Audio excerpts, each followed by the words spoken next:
ठीक है, इसके बाद स्टार्ट करते हैं ये जो क्लास है। इसके बाद जो कल हमने कहाँ तक कर रखा था ये बताओ बानी, ये क्लियर हुआ वेलोसिटी और वेक्टर में क्या डिफरेंस है? ओके, कल हमने कहाँ तक कर रखा था, कुछ idea? Okay, non uniform and uniform ये हो गया था, ये वाला चैप्टर, ये वाला स्लाइड हो गया था आई थिंक। ओके, ये क्वेश्चन भी हमने कर रखा है, ये कुछ एक्टिविटी है देखो। ओके, ये कुछ एक्टिविटी है, ये एक्टिविटी सिंपल है, हमने वॉक किया, जो वॉक किया है उसे डिस्टेंस को आपने क्या करना है, मेजर करना है। Measure the time if it takes you to walk from your house to your bus stop or the school. If you consider that your average walking speed is 4 km per hour, estimate the distance of the bus stop or school from your house. वानी, मैंने कल कुछ average velocity के बारे में, average speed के बारे में बताया था, ये क्या होता है ये बताओ। हेलो, हाँ, एवरेज स्पीड क्या होता है ये बताओ।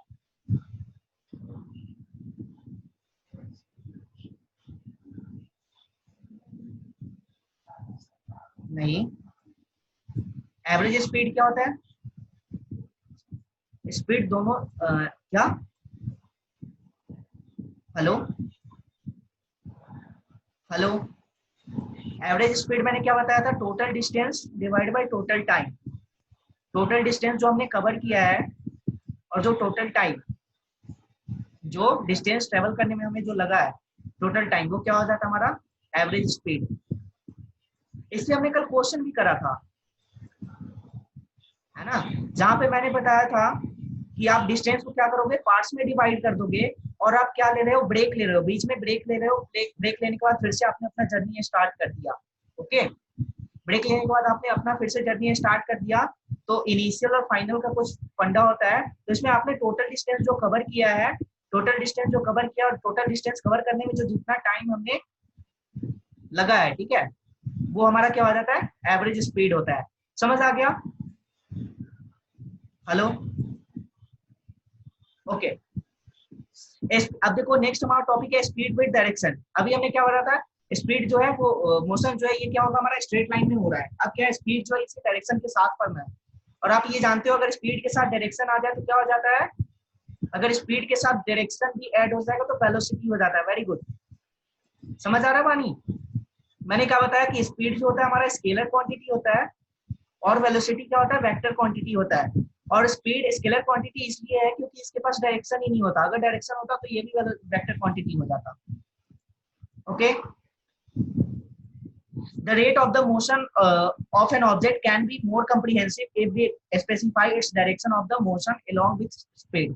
अगर आप जिस जिस स्पीड से ये ट्रेवल कर रहा है उसके साथ आप अगर इसका डायरेक्शन भी बता देते हो तो ये हमारा क्या हो जाता है, और भी कम्प्रिहेंसिव और भी मोर इंफॉर्मेटिव हो जाता है कि आप किस डायरेक्शन में मूवमेंट कर रहे हो, किस डायरेक्शन में आप ना जर्नी कंप्लीट कर रहे हो, किधर की ओर जा रहे हो। Okay, the quantity that specifies both these aspects is called velocity.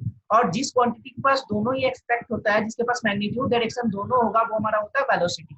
Velocity is the speed of an object moving in a definite direction.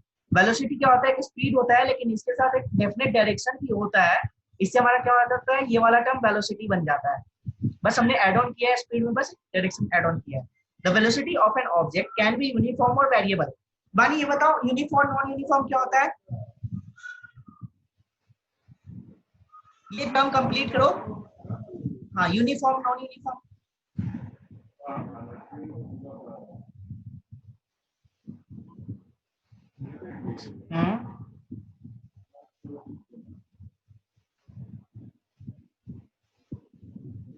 Okay, मतलब जो भी है डिस्टेंस का चेंज हो रहा है ना। आपने अनइक्वल डिस्टेंस अगर कवर किया है इक्वल इंटरवल ऑफ टाइम में तो वो हमारा क्या हो गया, वो हो जाता है क्या, जल्दी बताओ, नॉन यूनिफॉर्म का केस। ओके, और जैसे ही हमने equal distance equal amount of time में कवर कर रहा हूं तो वो हमारा क्या हो जाता है, यूनिफॉर्म। ओके, तो ये क्या कह रहा है, the velocity of an object can be uniform और वेरिएबल। जो वेलोसिटी है यूनिफॉर्म भी हो सकता है और वेरिएबल भी हो सकता है। वेरिएबल क्या है, जो अमाउंट हमारा वेरी कर रहा है अकॉर्डिंग टू द टाइम। जैसे जैसे टाइम इंक्रीज हो रहा है वैसे ही हमारा डिस्टेंस आइदर इंक्रीज और डिक्रीज हो रहा है। ओके, तो इसे क्या कहते हैं, हमारा कोई क्वांटिटी वेरी कर रहा है, मतलब ये अमाउंट जो है ये फिक्स नहीं है। ठीक है, it can be changed by changing the object speed, direction of motion और बोथ। ये कैसे चेंज हो सकता है? जैसे ही आपने ऑब्जेक्ट का स्पीड चेंज किया और ऑब्जेक्ट का डायरेक्शन चेंज किया जिसमें वो मोशन कर रहा था, अगर दोनों चेंज करोगे तब होगा। When an object is moving along a straight line at a variable speed, जब हमारा जो ऑब्जेक्ट है और ये स्ट्रेट लाइन में मूव कर रही है और इसके पास एक वेरिएबल स्पीड हो गया, तो we can express the magnitude of its rate of motion in terms of average velocity. अगर ऐसा कुछ हुआ तो हम इसे क्या बोल देंगे? ये एवरेज वेलोसिटी हमारा होता है। It is calculated in the same way as we calculate the average speed. जैसे आपने एवरेज स्पीड फाइंड आउट किया था, वैसे ही आप एवरेज क्या निकाल सकते हो? एवरेज वेलोसिटी भी फाइंड आउट कर सकते हो। ओके, बस यहाँ पे एक स्लाइटली चेंज होगा, वो देखते हैं। In the case velocity of the object is changing at a uniform rate, then average velocity is given by arithmetic mean of the initial velocity and final velocity of a given period of time। देखो arithmetic mean क्या होता है ये बताओ किसको? Hello, okay, divided by 2 ही होगा, ऐसा compulsory है?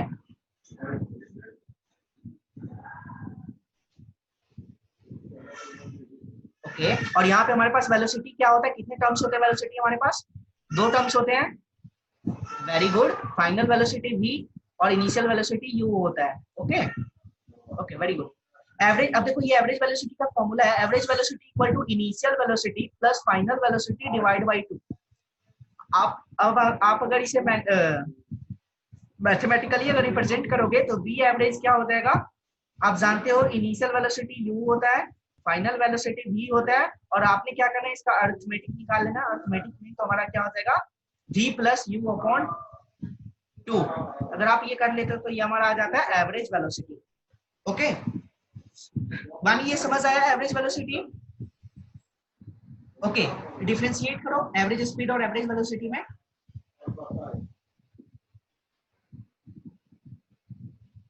हेलो,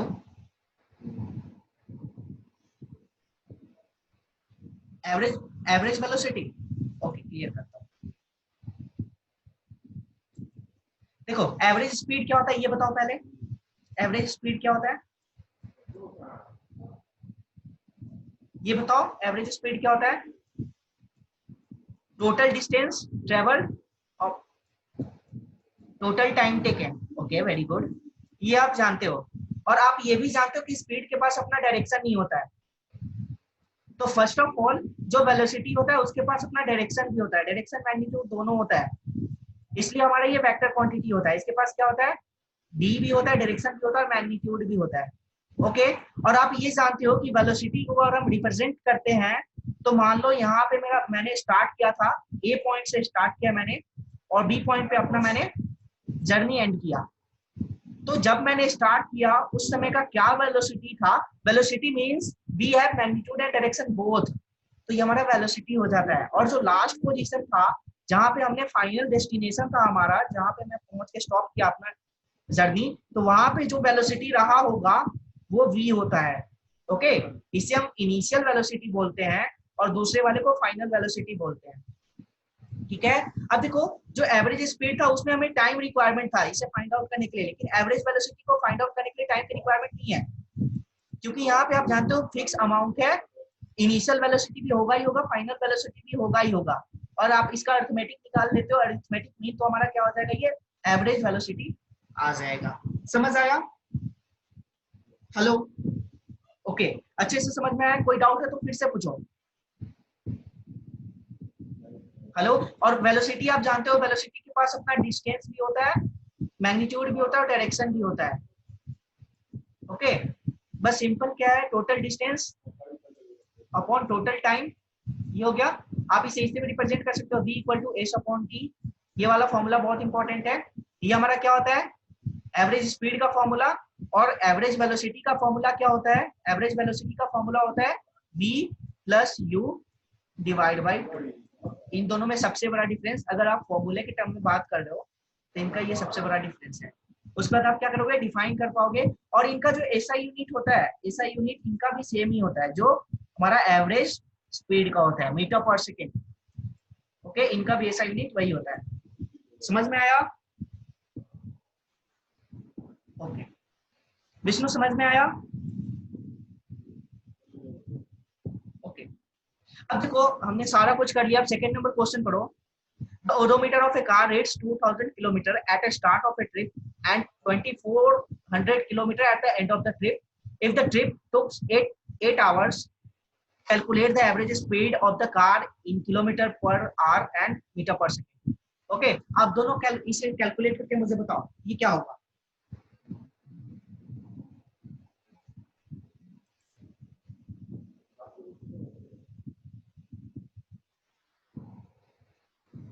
मानी ये सॉल्व करो। ओके विष्णु आप जो आंसर है वो आप निकाल के रखोगे, सॉल्व करो, उसके बाद मैं जब पूछूंगा तब बताना, ठीक है। किलोमीटर पर आवर में हो गया, अब आपने क्या करना है मीटर पर सेकंड में से फाइंड आउट करना है। बानी आप बताओ आप कैसे सॉल्व करोगे, इसमें हमारे पास क्या क्या क्या क्वांटिटी अवेलेबल है। हेलो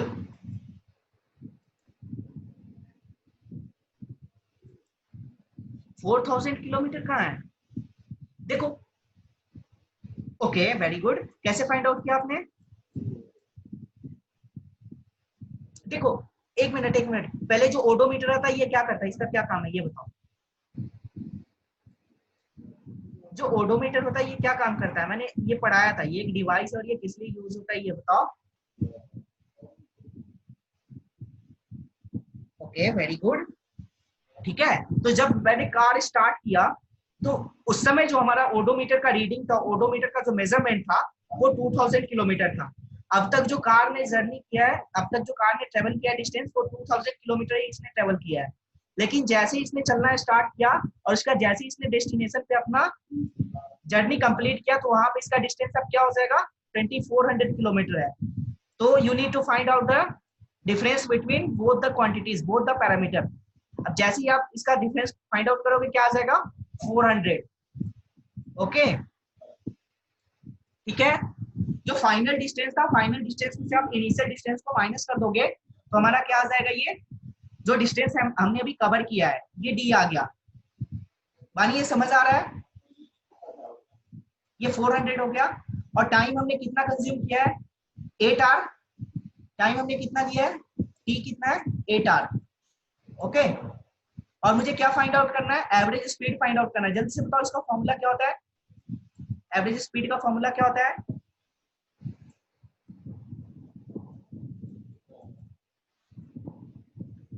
वेरी गुड, अब इसका बताओ क्या होगा, टोटल डिस्टेंस 4400 है और टाइम क्या है 8। इसे आप सॉल्व करोगे कितना आ जाएगा 50। यूनिट क्या होगा जल्दी बताओ, इसके साथ यूनिट क्या होगा। वेरी गुड, और आपने क्या करना है किलोमीटर पर आवर को मीटर पर सेकंड में कन्वर्ट करना है। कैसे करोगे, कैसे करोगे किलोमीटर, हाँ मैंने बताया था कि अब तो ये नहीं पता तो मत बोलो, क्योंकि अब मैंने 2 दिन करा रखा है ये लगातार kilometre per hour to metre per second आओगी। ओके ओके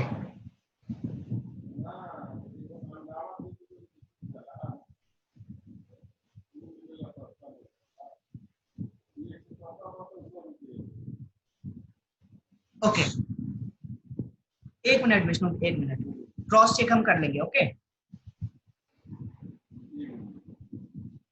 ओके कैसे किया आपने ये बताओ, किलोमीटर पर आवर को मीटर पर सेकंड में कन्वर्ट करने के आपने क्या किया है 50।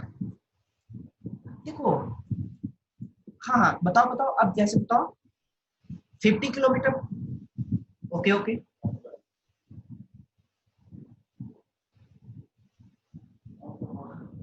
ओके ओके ठीक है वेरी गुड।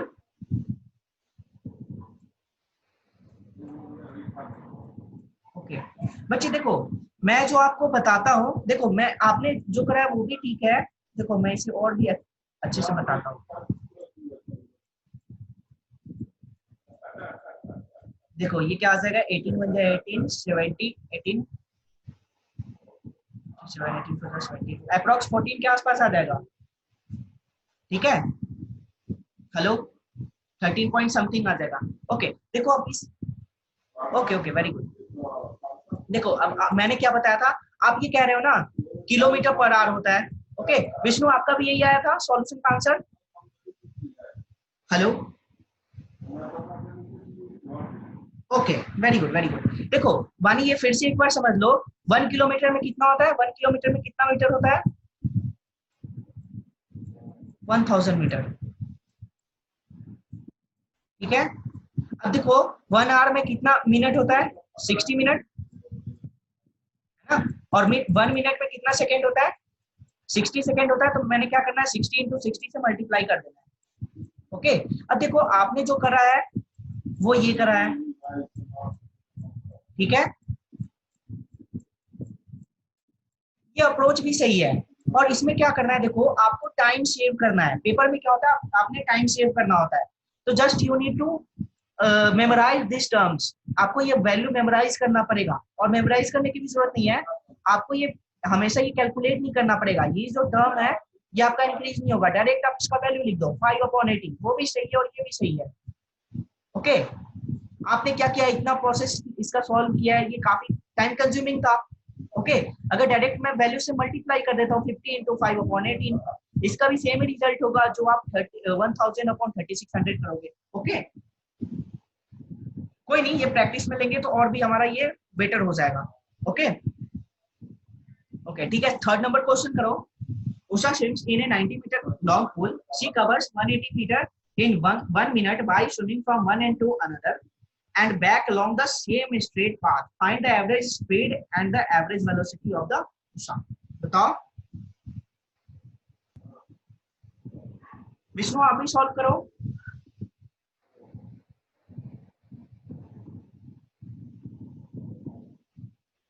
क्या है, आप बताओ कैसे किया।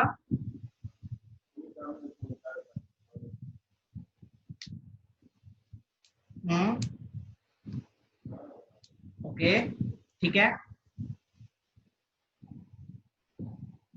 डिस्प्लेसमेंट लगाओ, सॉल्व करो। आप ये बहुत बार कर चुके हो। और डिस्प्लेसमेंट क्या हो जाएगा, हाँ हाँ, ओके, वेरी गुड। वानी, ये समझ आया क्या किया हमने।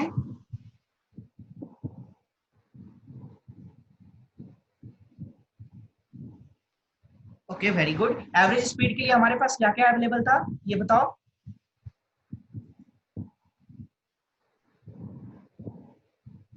हाँ, 180 मीटर, वो क्या है, टोटल डिस्टेंस जो हमने ट्रेवल किया है। Okay okay, very good. ये तो हो गया। हमारा एवरेज स्पीड क्या होता है, total distance upon total time.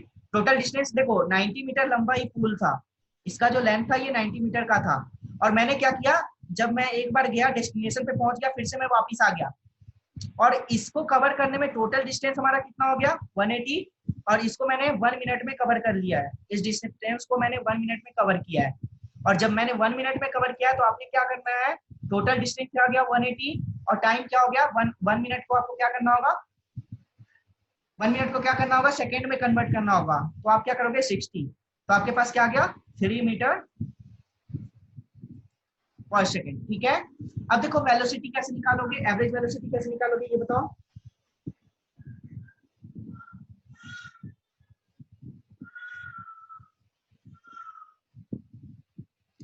आप कैसे जानते हो कि डिस्प्लेसमेंट हमारा 0 हो गया, ये बताओ।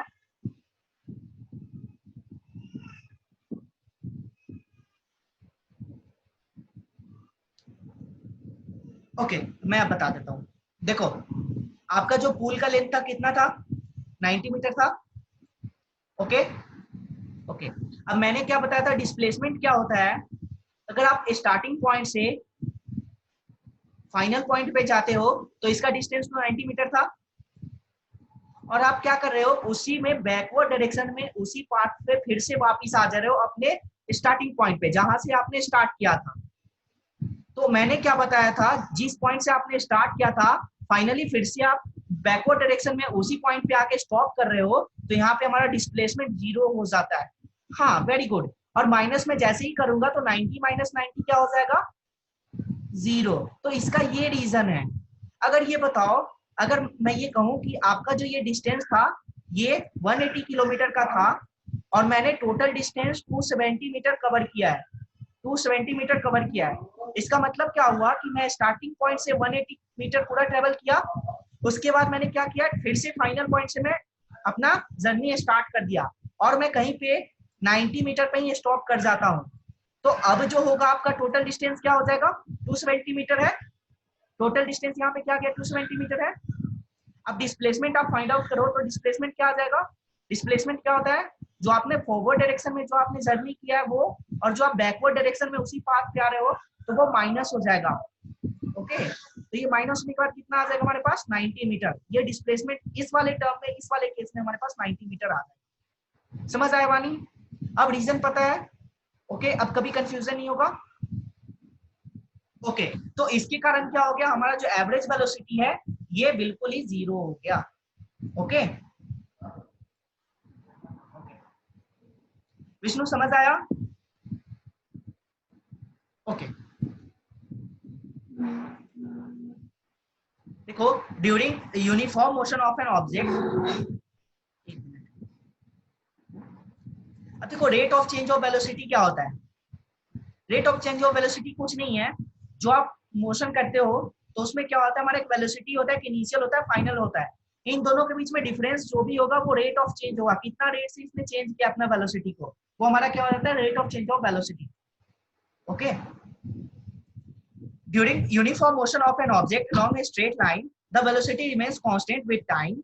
जैसे आप यूनिफॉर्म मोशन करोगे स्ट्रेट लाइन में तो आपका क्या होता है, जो वेलोसिटी है वो कांस्टेंट रहता है विद टाइम, जैसे जैसे टाइम इंक्रीज होगा वेलोसिटी हमारा क्या होगा, कांस्टेंट होगा।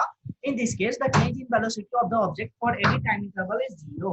और जो भी हमारा वेलोसिटी में चेंज होगा, जो ऑब्जेक्ट के वेलोसिटी में चेंज होगा for any particular time interval, ये जीरो होगा। However in non uniform motion velocity rises varies with time. और नॉन यूनिफॉर्म में क्या होता है कि वेलोसिटी वेरीज करता है विथ रिस्पेक्ट टू टाइम, जैसे जैसे हमारा टाइम इंक्रीज होगा वैसे ही हमारा वेलोसिटी भी क्या होगा, इंक्रीज या डिक्रीज हो सकता है।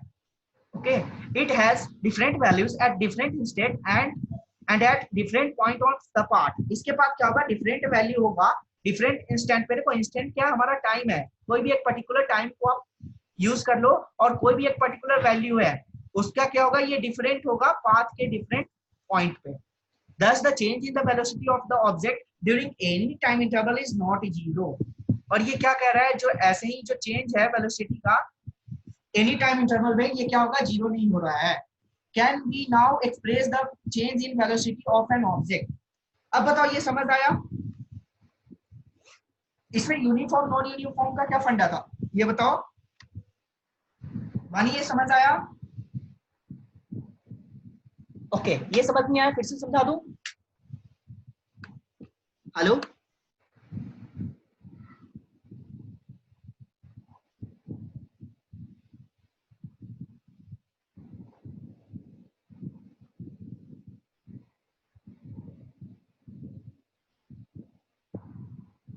ऐसे आपने क्यों बोला, ये बताओ, कुछ रीजन होगा?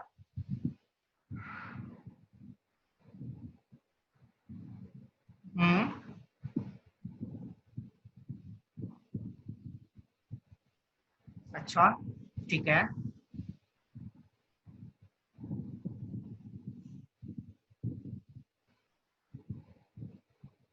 वही तो मैं पूछ रहा हूँ। देखो अभी एक्सेलरेशन पे नहीं जाते, अभी ये सिंपल जो टर्म अभी हमने करा है ये बताता हूँ मैं फिर से, ठीक है? अभी देखो यहाँ पे एक्सेलरेशन का हमने बात ही नहीं करा है, ठीक है? इसे और अच्छे से क्लियर करते हैं फिर से। पानी अब ऑडिबल हूं मैं? Hello, okay.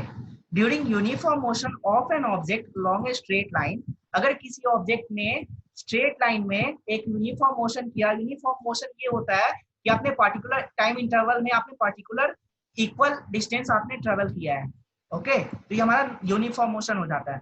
The velocity remains constant with time. इसमें क्या होगा, जो वेलोसिटी है ये रिमेन ही रहेगा, मतलब चेंज नहीं होगा विद टाइम, जैसे जैसे चेंज होगा टाइम वैसे वैसे वेलोसिटी हमारा क्या रहेगा, सेम ही रहेगा। Okay, in this case the change in the velocity of the object for any time interval is zero।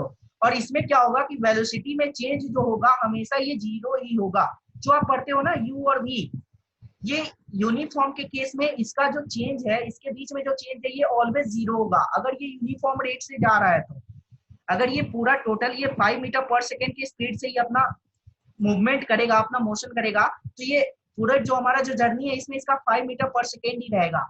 इसमें तो इनिशियल और फाइनल का कोई फंडा ही नहीं है, ओके, क्योंकि जो भी होगा ये जीरो होगा, ठीक है। However, in non-uniform motion, velocity varies with time. लेकिन non-uniform motion में क्या होता है, जो velocity है वो time के according change होती है। It has different values at different instant and at different point of path. इसके पास क्या होता है, different value होता है different instant पे, different जो time होता है उस पे, और different का point होता है path में, ओके। एक मिनट आप होल्ड करना।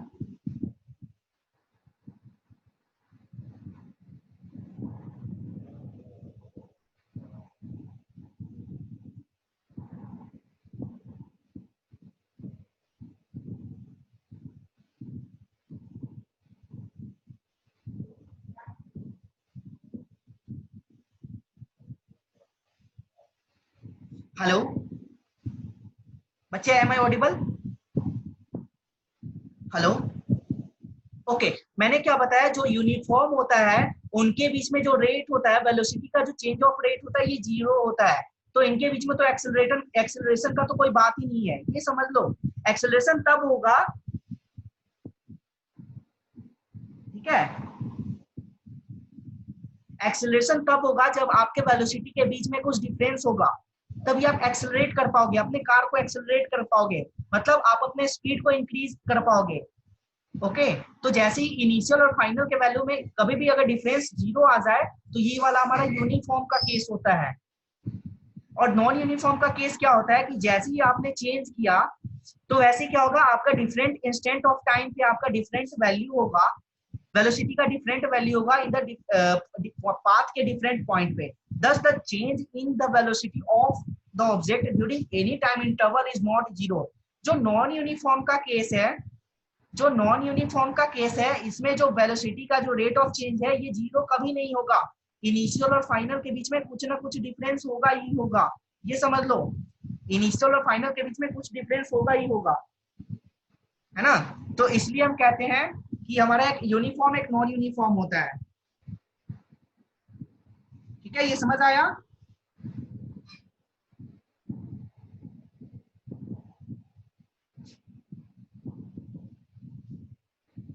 ठीक है, ये समझ आया। तो फिर ये अब जो नेक्स्ट टर्म है हमारे पास एक्सेलरेशन का टर्म है। ये बताओ पानी, आपने क्या समझा इससे, फिर से बताओ।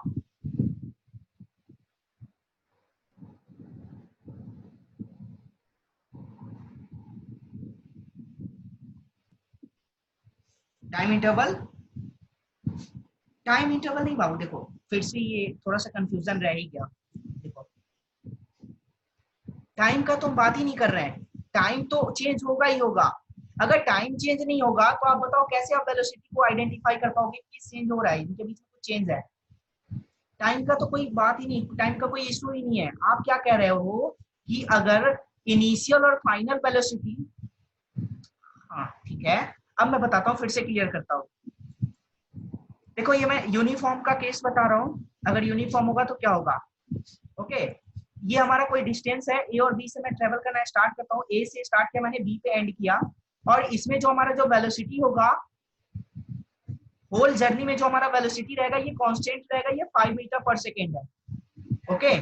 और आप ये जानते हो कि आप वेलोसिटी के बीच में कैसे आप डिफरेंशिएट कर पाओगे, जब आपके पास कोई वैल्यू u होगा और v होगा और इनके बीच में कुछ डिफरेंस आएगा, तभी ये हमारा नॉन यूनिफॉर्म का केस आता है। अगर डिफरेंस नहीं आ रहा है तो इनके बीच का जो डिफरेंस क्या है, जीरो है। अगर जीरो आ गया, दोनों इनिशियल और फाइनल वेलोसिटी दोनों के बीच का डिफरेंस, तो हमारा ये क्या हो जाता है, यूनिफॉर्म का केस हो जाता है, ओके। ये हमारा यूनिफॉर्म का केस है। अब देखो नॉन यूनिफॉर्म का केस नेक्स्ट क्या है, अगर मैंने स्टार्टिंग पॉइंट पे 3 मीटर पर सेकेंड से स्टार्ट किया और मैंने जो लास्ट पॉइंट था वहां पे 5 मीटर पर सेकेंड था मेरा वेलोसिटी, अब जो होगा, अब यहाँ पे एक्सेलरेशन का टर्म आएगा, क्योंकि यहाँ पे क्या हुआ है, वेलोसिटी में के रेट में चेंज हुआ है, वेलोसिटी के रेट में क्या हुआ है, 2 मीटर पर सेकेंड का चेंज हुआ है। अब उसका जो वेलोसिटी है वो इंक्रीज कर गया है, अब 3 metre per second to 5 metre per second हो गया है। देखो ये बहुत इंपॉर्टेंट टर्मिनोलॉजी है, अगर ये समझ गए तो ये समझ लो आपका एक्सेलरेशन भी अच्छे से कवर हो जाएगा। ओके, ये समझ आया विष्णु, ये समझ आया, अब कंफ्यूजन नहीं है। अब बताओ आप इसे कैसे एक्सप्रेस करोगे, ये बताओ।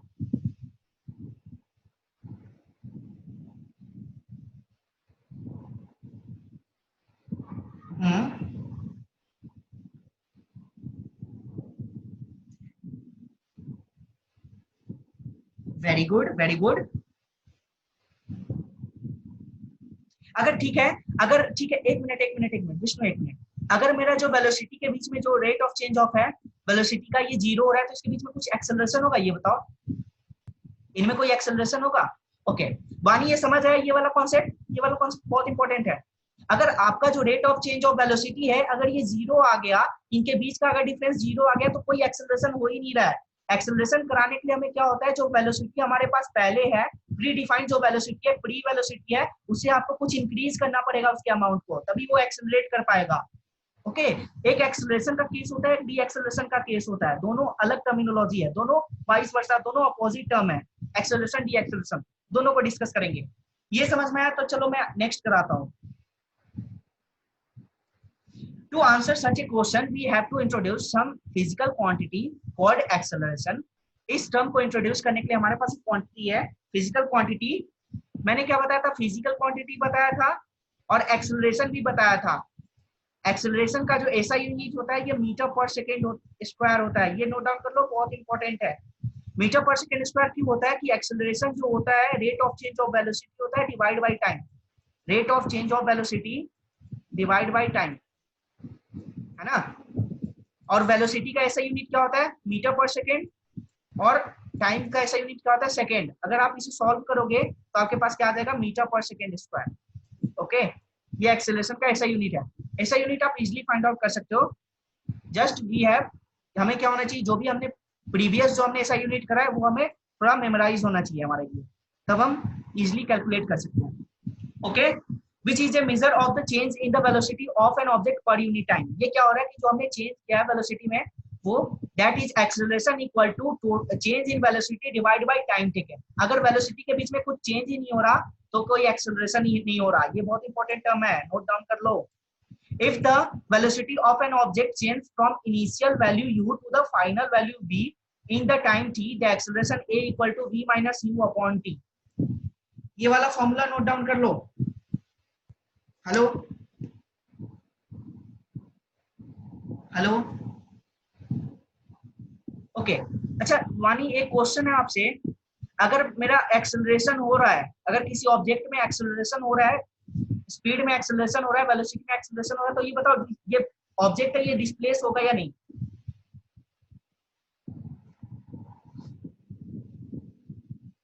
जो ऑब्जेक्ट है, मैं ये बोल रहा हूँ, एक सिंपल सा क्वेश्चन है, अगर कोई ऑब्जेक्ट एक्सेलरेट हो रहा है, अगर ये एक्सेलरेट हो रहा है तो ये डिस्प्लेस होगा या नहीं, ये बताओ।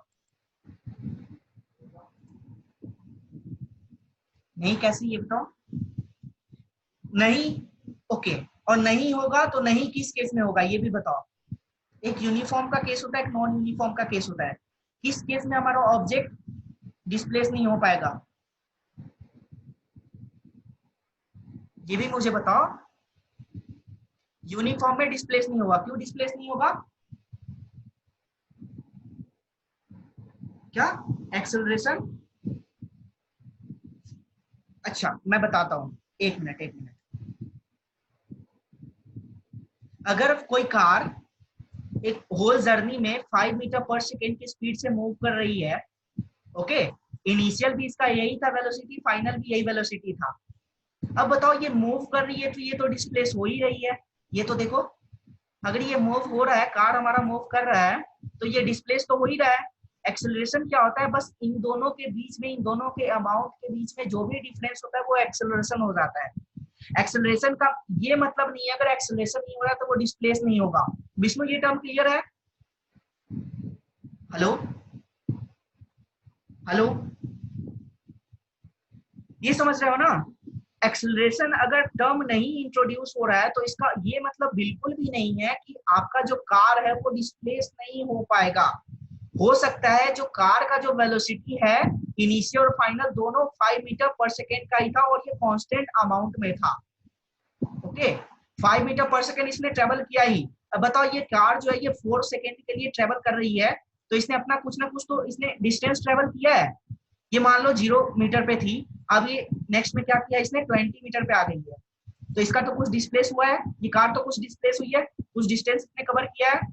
तो ये डिफरेंस होता है इनके बीच में। समझ आया? अच्छे से आया समझ में? हेलो हेलो बानी, ये समझ आया? ओके, ये फॉर्मूला है a equal to b minus you upon t. This kind of motion is known as accelerated motion. इस टाइप का जो भी मोशन होता है वो एक्सेलरेटेड मोशन होता है। The acceleration is taken to be positive if it is in the direction of velocity and negative when its direction is opposite to the direction of velocity. अब देख लो ये टर्म क्या होता है, आप जिस डायरेक्शन में वेलोसिटी है आपका उसी डायरेक्शन में आप मूव कर रहे हो तो ये हमारा एक्सेलरेशन का पार्ट होता है, और आप जिस डायरेक्शन में जा रहे हो उसके अपोजिट में होता है तो ये हमारा नेगेटिव होता है। नेगेटिव मतलब क्या हो गया? डी एक्सेलरेशन, और पॉजिटिव मतलब एक्सेलरेशन। ओके, अगर आपका कोई स्पीड जो है या वेलोसिटी है 4 मीटर पर सेकेंड से क्या हो गया 2 मीटर पर सेकेंड पे आ गया, तो अब ये देखो कि इसका इनिशियल जो वेलोसिटी था उससे अब डिक्रीज हो रहा है, डिक्रीज होके अब 2 मीटर पर सेकेंड पे आ गया। तो ये वाला केस जो होगा ये वाला हमारा क्या हो गया? डी एक्सेलरेशन का केस है। ये बहुत इंपॉर्टेंट टर्मिनोलॉजी है। ओके, समझ में आया बानी? ओके, ये समझ आ गया। तो अब देखो the SI unit of acceleration is metre per second square if an object travel in a straight line and its velocity increases or decreases by equal amount in equal interval of time। अगर इसका velocity equal amount of जो magnitude है equal amount जो है ये cover कर रहा है इक्वल इंटरवल ऑफ टाइम में, then the acceleration of the object is said to be uniform. जब ऐसा कुछ हुआ तो ऐसा वाला एक्सेलरेशन क्या होगा? यूनिफॉर्म होगा। The motion of A freely falling body is an example of uniformly accelerated motion. जो फ्री फॉल जो बॉडी होता है, जैसे आपकी ट्री से जो वो लीफ गिर रहा होता है, जो लीफ फॉल कर रहा होता है वो क्या होता है? फ्रीली फॉलिंग बॉडी का एक एग्जांपल है। On the other hand an object can travel with non-uniform acceleration if its velocity changes at a non-uniform rate. For example, if a car traveling along a straight road increases its speed by an equal amount in an equal interval of time, the car is said to be moving with the non-uniform acceleration. ये समझ आया? Hello मानी, ये समझ आया? Okay, Vishnu आपको ये समझ आया? हेलो ओके, ये वाला टर्म समझ आ गया? देखो कोई भी डाउट हो विष्णु डायरेक्ट क्वेश्चन पुट किया करो, मे भी यहाँ से कुछ और भी सीखने को मिल जाए, है ना? देखो कहां तक आपने समझ लिया है? वानी आपने कहां तक समझा ये बताओ? हेलो हेलो, यहां तक समझ आ गया? ठीक है, very good. Okay, if an object travels in a straight line its velocity increases or decreases by equal amount in equal interval of time। अब देखो किसी ऑब्जेक्ट ने अपना जर्नी स्टार्ट किया और इसका जो वेलोसिटी है वो क्या हो रहा है? आइदर ये इंक्रीज हो रहा है या फिर जो अमाउंट है ये डिक्रीज हो रहा है। अगर ऐसा कुछ है in equal interval of time then the acceleration of the object is said to be uniform। अगर ऐसा हुआ है तो ये क्या हो जाएगा? हमारा यूनिफॉर्म का एग्जांपल है। ये समझ आया? अब देखो the motion of freely falling body is an example of uniformly accelerated motion. इसका ये एग्जांपल है। Okay, hello hello, am I audible? Okay. On the other hand, an object can travel with non-uniform acceleration if its velocity changes at non-uniform rate। अगर इसका जो velocity है ये change हो रहा है नॉन यूनिफॉर्म रेट पे इसमें क्या हुआ कि मान लो पहले ये 2 मीटर पर सेकेंड पे था, अब ये 5 मीटर पे आ गया, और नेक्स्ट ये 50 मीटर पे चला गया, 50 मीटर पर सेकेंड पे। तो ये नॉन यूनिफॉर्म रेट में ये इंक्रीज हो रहा है। ओके, ये जब हुआ तो ये हो जाता है हमारा, हाँ अब सही है। Hello hello hello, now voice is clear? Okay.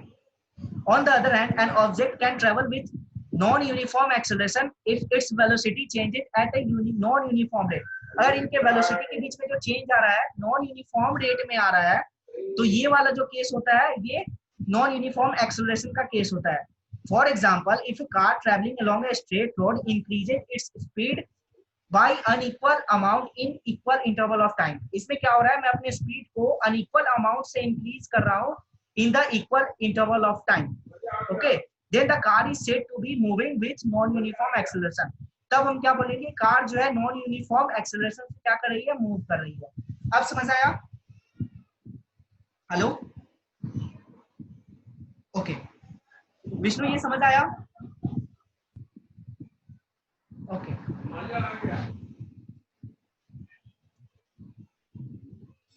अब देखो ये एक्टिविटी है in our everyday life. You come across in a range of motion in this. Acceleration is in the direction of motion, acceleration is against the direction of motion, acceleration is uniform, acceleration is non uniform. अब मैं ये expect करता हूँ कि ये सारा आपको ये टर्म क्लियर हो गया होगा जो यहाँ पे दिया हुआ है। Can you identify one example each of the above type of motion? अब देखो ये 4th नंबर क्वेश्चन ये करते हैं, उससे पहले 4th नंबर क्वेश्चन देखो क्या है। Starting from a stationary position, Rahul pedals its bicycle to attain a velocity 6 meter per second in 30 seconds. Then he applies brake such that the velocity of the bicycle comes down to 4 meter per second in the next 5 seconds. Calculate the acceleration of the bicycle in both the cases. Solve करो बानी इसे। आपके पास अब acceleration का formula भी आ गया है। We have acceleration equal to v minus u upon t. हमारे पास ये भी फॉर्मूला आ गया है, तो आप इसे सॉल्व करो। विष्णु आप भी इसे सॉल्व करो। ओके, पहले ये बताओ वानी, स्टेशनरी पोजीशन क्या होता है? Very good.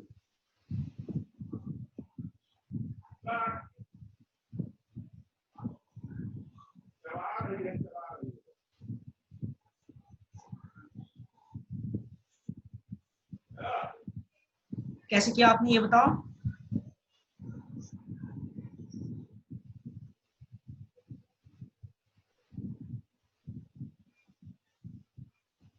Very good.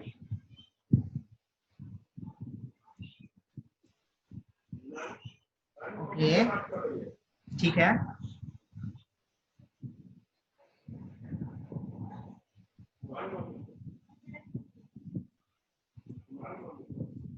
हाँ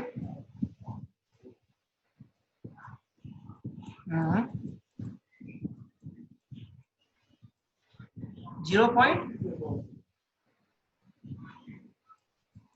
ओके, वेरी गुड, ठीक है। देखो यहाँ पे दो एक्सेलरेशन हमारे पास आया है, एक 0.2 है और एक दूसरा क्या है -0.4 है। ओके, अब इस टर्म को क्लियर करते हैं, ये क्या है। वानी ये समझ आया? सॉल्व हुआ आपसे? कैसे किया आपने ये बताओ?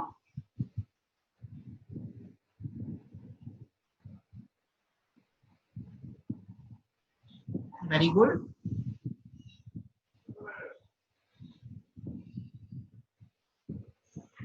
Six metre per second. Okay, हाँ,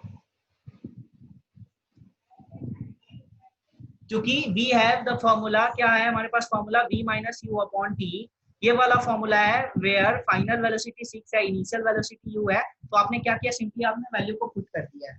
पुट किया तो आपका वैल्यू क्या आया है ये बताओ?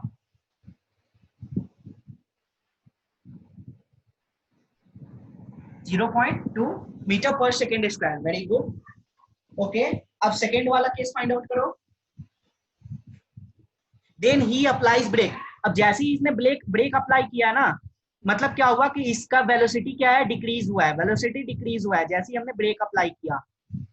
ब्रेक अप्लाई करने के बाद वेलोसिटी इसका डिक्रीज हो गया।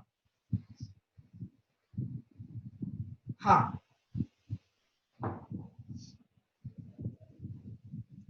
ओके, इसे मैं पिक्टोरियली समझना चाहता हूँ, देखते हैं कैसे होगा। ओके देखो, मैंने एक जर्नी स्टार्ट किया, मान लो ये 0 मीटर पर सेकेंड था इस समय। ओके और जो फाइनल जो हमारा डेस्टिनेशन था वहां पे ये 6 मीटर पर सेकेंड था। ओके और इसके बाद क्या हुआ, इस पॉइंट में मैंने क्या किया, ब्रेक अप्लाई कर दिया, ब्रेक अप्लाई कर दिया। ओके जब हमने ब्रेक अप्लाई कर दिया तो यहाँ पे जो इनिशियल जो वेलोसिटी है ये क्या हो जाएगा, अब जो फाइनल वेलोसिटी था वो अब इनिशियल वेलोसिटी बन जाएगा, और यहाँ से फिर से अब ये एक्सेलरेट करना स्टार्ट करेगी। ओके और एक्सेलरेट करना स्टार्ट करेगी तो ये इसका जो वेलोसिटी है वो डिक्रीज होते होते 4 मीटर पर सेकेंड पे आ जाता है, 4 मीटर पर सेकेंड पे आ जाता है। तो देखो यहाँ पे दो वैल्यू है v का, दो वैल्यू है u का। ओके तो you need to observe the values. Okay बहुत अच्छे से आपको वैल्यू ऑब्जर्व करना होगा v और u का, और आप उसके बाद वैल्यू को फाइंड आउट करके डायरेक्ट फॉर्मूला में पुट कर दोगे। और यहाँ पे हमारा एक आया था 0.2 और दूसरा आया था -0.4। अब ये बताओ इसमें एक्सेलरेशन का केस कौन सा है और डी एक्सेलरेशन का केस कौन सा है, जल्दी से बताओ, कैसे फाइंड आउट किया आपने ये बताओ। ओके ब्रेक अप्लाई हुआ था और आप ये जानते हो कि डी एक्सेलरेशन क्या होता है, विष्णु ये बताओ डी एक्सेलरेशन क्या होता है, जल्दी से बताओ। वेरी गुड, मतलब क्या होता है, अपोजिट डायरेक्शन में जो भी हो रहा है, अपोजिट डायरेक्शन में अगर हो रहा है तो वो वाला क्या होता है, रिटार्डेशन। और देखो बच्चे ये समझ लो कि डी एक्सेलरेशन और रिटार्डेशन दोनों सेम थिंग, दोनों सेम चीजें हैं, both are same things. Okay okay ये समझ आया। अब देखो हमने सारा कुछ पढ़ लिया, एक्सेलरेशन पढ़ लिया, वेलोसिटी पढ़ लिया, डिस्प्लेसमेंट पढ़ लिया, टाइम वगैरह सारा कुछ पढ़ लिया। अब क्या है, मोशन को हम कैसे ग्राफिकली हम रिप्रेजेंट कर सकते हैं। ओके तो ग्राफ के वे में कैसे रिप्रेजेंट कर सकते हैं, इसलिए देखते हैं। Graphs provide a convenient method to present basic information about a variety of events. Graph क्या करता है, हमें बेसिक क्या करता है, इंफॉर्मेशन एड ऑन कर देता है जब हम किसी भी चीजों को ग्राफ के व्यू में पढ़ते हैं, ग्राफ के मेथड से पढ़ते हैं। For example in the telecast of one day cricket match, vertical bar graph shows the run rate of the team in each over. देखो क्या होता है कि कौन सा बॉलर पे कितना उस पे रन आया है, किस ओवर में हमारा कितना रन आया है इंडिया का, तो इसके लिए क्या होता है, ग्राफ होता है। इस ओवर में इसका 10 रन आया, इसमें 5 रन आया, इस पे ठीक है, इस पे 6 रन आया। तो आप कैसे समझ पाते हो, ग्राफ के थ्रू समझ पाते हो, आप ग्राफ के थ्रू समझ पाते हो ये डेटा। इसमें एक विकेट भी गिर गया, फर्स्ट ओवर में विकेट नहीं था, कोई विकेट नहीं था, सेकेंड वाले में 2 विकेट आ गया है ना। तो ग्राफ के मेथड से कोई भी डेटा आप रिप्रेजेंट करो वो और भी कन्वीनियंट होता है। तो अब हमें क्या करना है, अपने मोशन को ग्राफिकल मेथड में रिप्रेजेंट करना है। How we can represent the motion in the graphical method, इसके लिए क्या होगा, as you have studied in the mathematics, a straight line graph helps in solving a linear equation having two variables।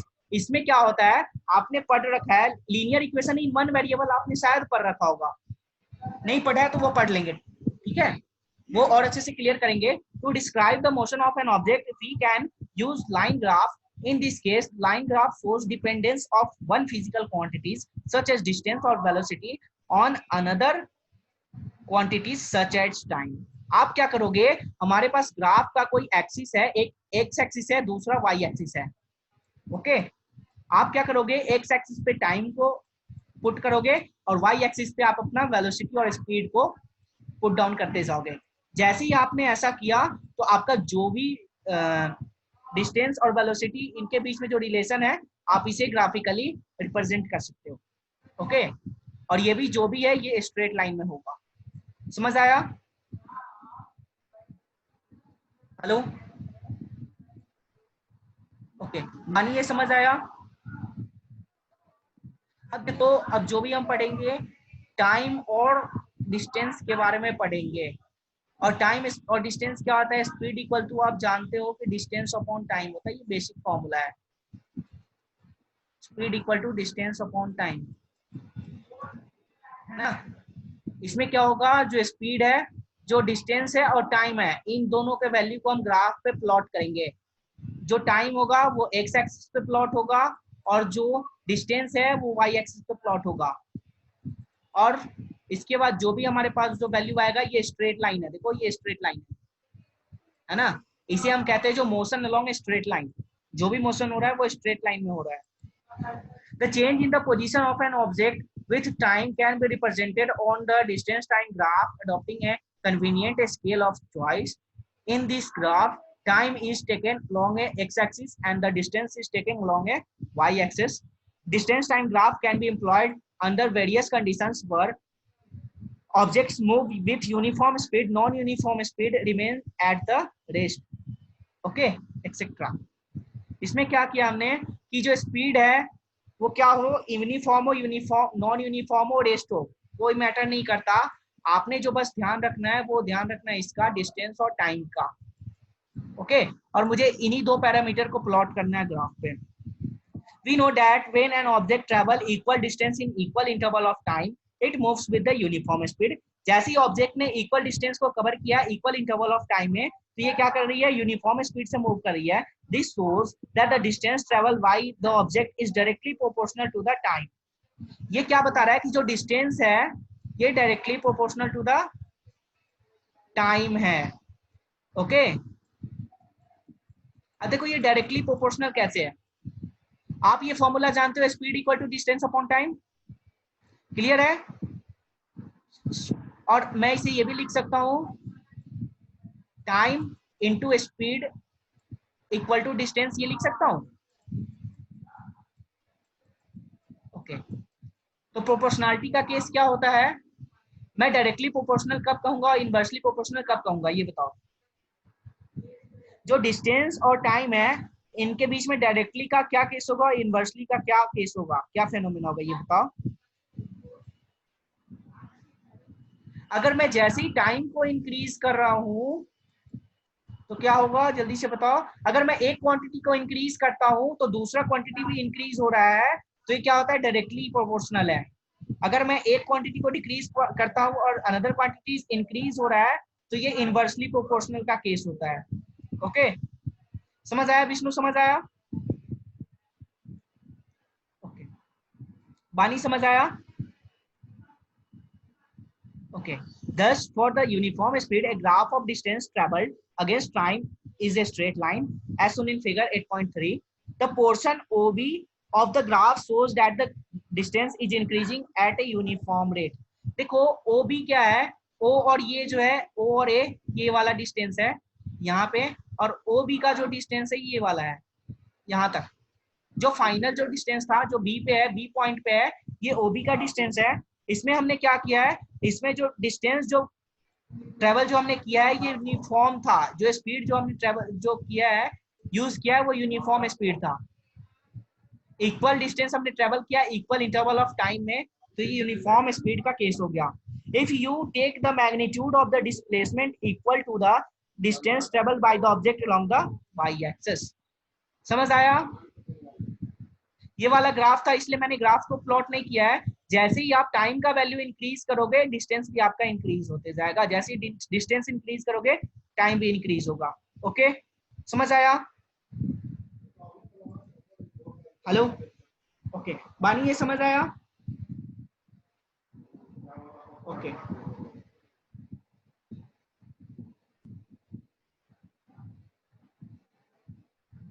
अब देखो, we can use the distance time graph to determine the speed of an object. हम क्या कर सकते हैं, distance time graph के through हम speed को भी फाइंड आउट कर सकते हैं। देखो स्पीड क्या होता है, डिस्टेंस अपॉन टाइम होता है। तो अगर मेरे पास स्पीड और टाइम दोनों का वैल्यू आ गया, मान लो ये वाला पॉइंट है जहां पे डिस्टेंस जो हमारा 25 है, इस वाले पॉइंट पे हमारा डिस्टेंस 25 किलोमीटर था, 25 मीटर था, और टाइम कितना है 25 मीटर कवर करने के लिए हमें क्या लिया, 10 सेकेंड का हमने टाइम लिया है। तो यहाँ पे हमारा स्पीड आ जाएगा, क्या आ जाएगा जल्दी से बताओ, speed 2.5 5 metre per second. Okay, तो हेलो, ये समझ आया ये ग्राफ? हेलो विष्णु, ये समझ आया ग्राफ? अगर आपके पास कोई दो पैरामीटर अवेलेबल है तो आप third parameter easily find out कर सकते हो by using the graph information. Okay Vishnu, am I audible? Okay, ये समझ आया? ओके, तो आइदर वो डिस्टेंस टाइम का ग्राफ हो, स्पीड डिस्टेंस का ग्राफ हो, या फिर स्पीड टाइम का ग्राफ हो, कुछ भी हो, इसमें जो है हम थर्ड पैरामीटर फाइंड आउट कर सकते हैं bye using the graph information, graph data. Okay, to do so, consider a small part AB of the distance time graph as shown in figure 8.3। जो AB क्या था, AB का जो part है, देखो ये क्या था, ओरिजिन पॉइंट था, ओरिजिन पॉइंट O था, यहाँ से हमने क्या किया, A पे गया, और A से फिर से हमने क्या किया, B पे गया। तो इन दोनों के बीच में AB का जो डिस्टेंस है, इनकी बात ये कर रहा है, draw a line parallel to the x axis from point A and another line parallel to the y axis from point B। देखो जैसे ये मैंने बताया ना कि एक जो लाइन है, एक ये एक्स एक्सिस के पैरेलल में होना चाहिए ये वाला, और दूसरा वाई एक्सिस के पैरेलल में होना चाहिए, जो भी आप पॉइंट कंसीडर कर रहे हो।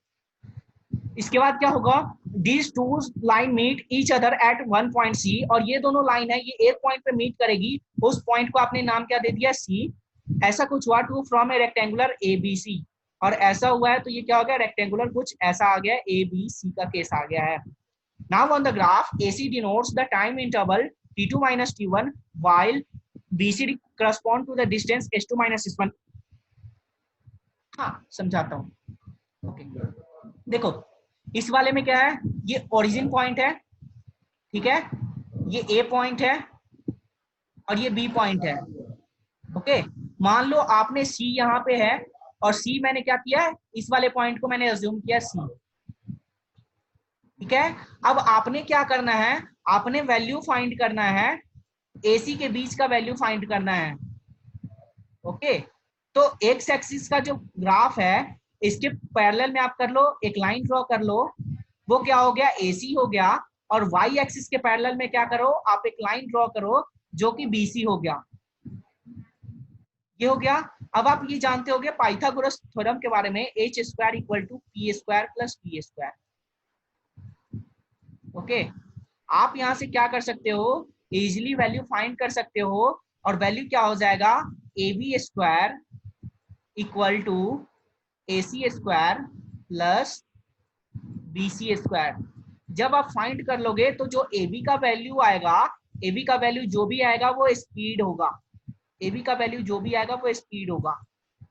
ओके, समझ आया? जो ये वाला जो पॉइंट है ये टाइम को रिप्रेजेंट कर रहा है, और जो ये वाला जो लाइन है वाई एक्सिस के जो पैरेलल में लाइन है, ये क्या कर रहा है, डिस्टेंस को रिप्रेजेंट कर रहा है। अब समझ आया बानी? तो ये क्या हो गया, एक ट्रायंगुलर फॉर्म इसका शेप हो गया, ट्रायंगुलर शेप आ गया। हेलो, अब समझ आया?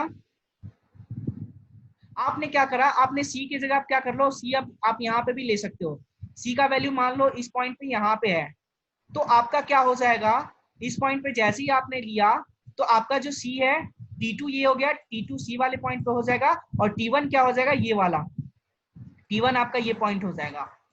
आप कहीं से भी वैल्यू फाइंड कर सकते हो, और कहीं से भी आप स्पीड का वैल्यू फाइंड कर सकते हो। ओके, अब समझ आ गया? और टाइम के बीच का डिफरेंस क्या आ जाएगा, देखो टाइम क्या होता है, इंक्रीज ही हो रहा है, और टाइम इंक्रीज हो रहा है तो जो फाइनल टाइम था और जो इनिशियल टाइम था जहां पे हमने स्टार्ट किया था उनका डिफरेंस। ओके, और ऐसे ही हम क्या करेंगे, डिस्टेंस का डिफरेंस लेंगे, जो फाइनल डिस्टेंस था और जो इनिशियल डिस्टेंस था, इन दोनों का मैं इधर अगर डिफरेंस लेता हूं तो हमारे पास डिस्टेंस का भी आ जाएगा। अगर मैं इन दोनों को क्या करता हूँ, डिवाइड कर देता हूँ, डिस्टेंस डिवाइड बाई टाइम, तो हमारे पास क्या आ जाएगा, स्पीड का आ जाएगा, स्पीड का चेंज आ जाएगा। Change in speed, change in speed कैसे निकाल फाइंड आउट करोगे आप, change in distance divide by change in time. जैसे ही आपने ये कर लिया आपका चेंज इन स्पीड का वैल्यू आ जाएगा। ओके, क्लियर है विष्णु, आपका ये क्लियर है कॉन्सेप्ट? ओके बानी, ये अब समझ आया, अच्छे से आया या फिर से बताना होगा? Okay very good. देखो ये वाला स्लाइड कर लेते हैं फिर कल करेंगे। ओके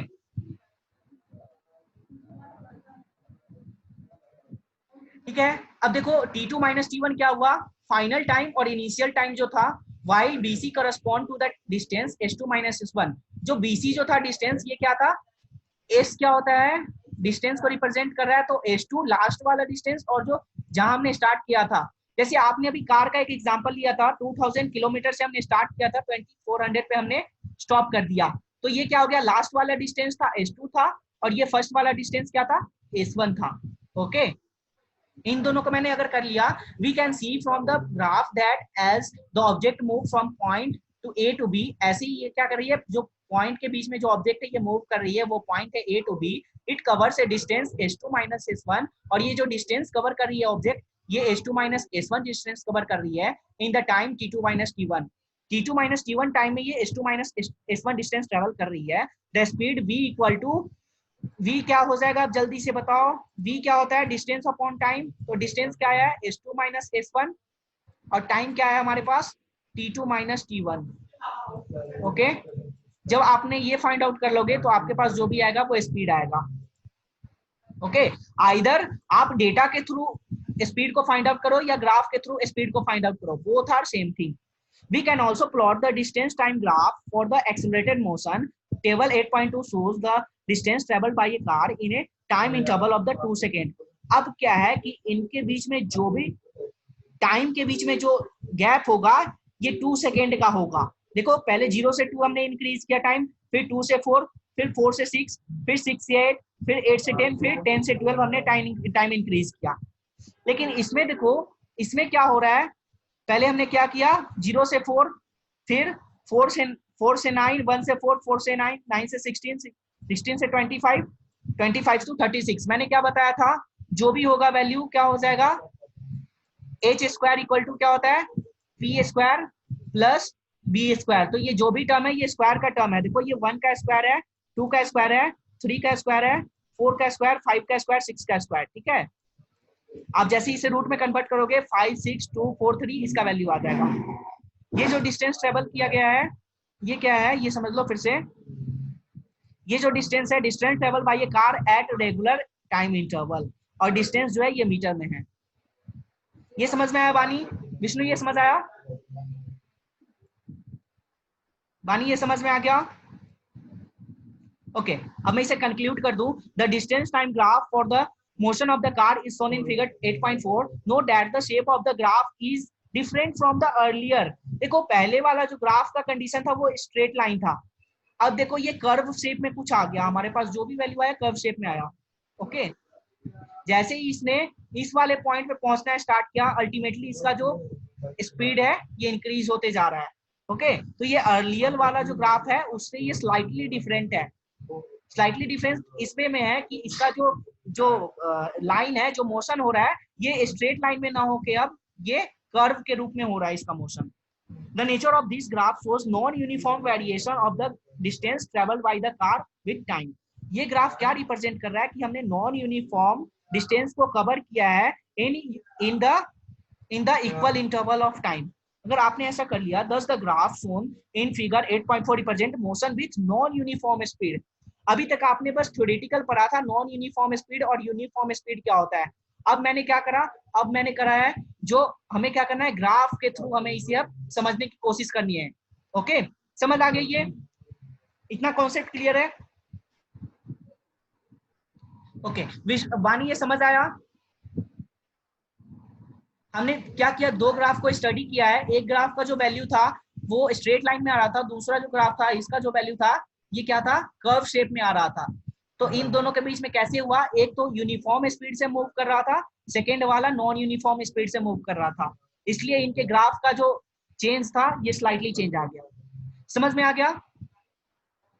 ओके, अब इस सेशन को क्या करेंगे, कल कंटिन्यू करेंगे। ओके, इसमें क्या होगा, आप क्या करोगे, आगे जो भी है हमारा इस स्लाइड में और भी जितना स्लाइड रह रहा है उसे आप पढ़ोगे, जो भी डाउट आएगा प्रीवियस में और बाद में जो हम कवर करेंगे उसके बाद आपको क्या करना है, डाउट के क्वेश्चंस को पुट करना है।